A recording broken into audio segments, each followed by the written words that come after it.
Hi, so today I'm going to be talking about the importance of self-discovery and learning to express your emotion in regards to recovering from depersonalization disorder. So a little bit about myself. I'm 24 years old. I've had chronic depersonalization disorder since I was 18 years old, and before that I suffered from depression since I was 14. Let's see. So where I'm at with my depersonalization disorder right now, I still have depersonalization disorder, but I have learned to bring it to a more manageable level. Currently, I moved to a different country. I sort of quit my job and I said, hey, let me restart and try to get my mental health back in check. So, as a person with depersonalization disorder, it can be very difficult to learn how to interact with the rest of the world. And so I came to this realization that I needed to fully understand myself and understand why I have this disorder, and in order to figure out how I can learn from it and recover from it.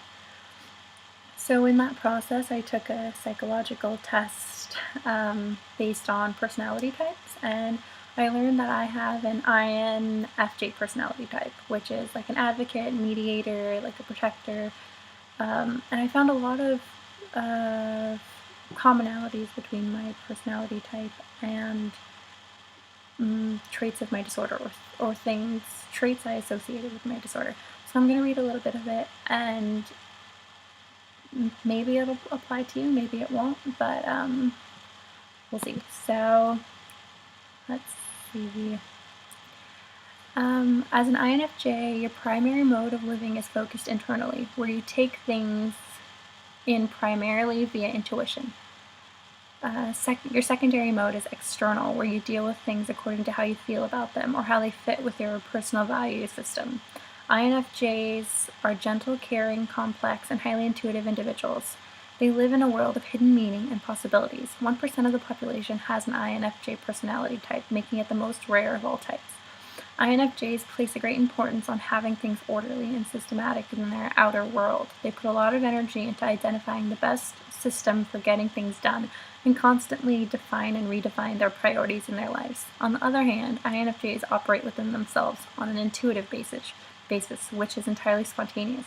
They know things intuitively without being able to pinpoint why, and without detailed knowledge of the subject at hand. They're usually right, and they usually know it. Let's see. Most INFJs are protective of their inner selves, sharing only what they choose to share when they choose to share it. They are deep, complex individuals who are quite private and typically difficult to understand. INFJs hold back parts of themselves and can be secretive. They may tend to internalize conflict into their bodies and experience health problems when under a lot of stress. Let me skip ahead a little.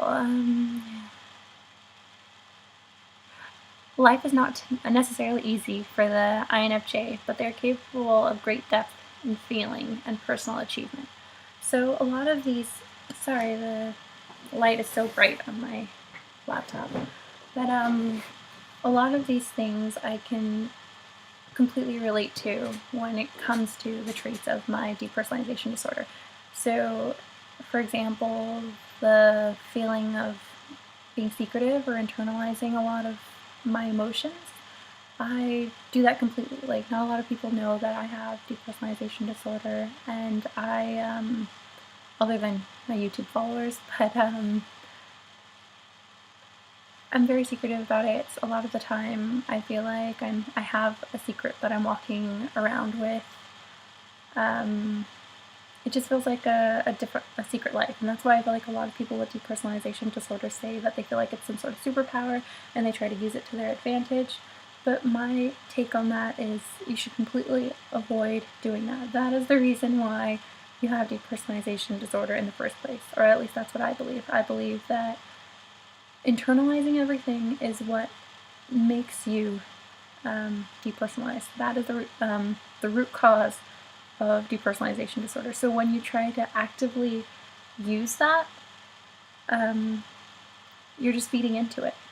And it's like a vortex that can keep sucking you in and sucking in all of your energy until finally, like, you've lost yourself to it. And I'm saying this from experience because I've had my own instances where I just felt like I was completely lost to my disorder. I didn't want to live that way anymore. I still feel like this disorder is something that I really, really, really want to heal from. I don't want to live my entire life with this disorder. And that's why I'm actively seeking out why, what I believe caused my disorder. And I realized that this is the route that I wanted to take because I didn't want to just subdue it. I didn't want to just put a band-aid over it. I didn't want to live with it or try to learn to live with it. I wanted it to be gone.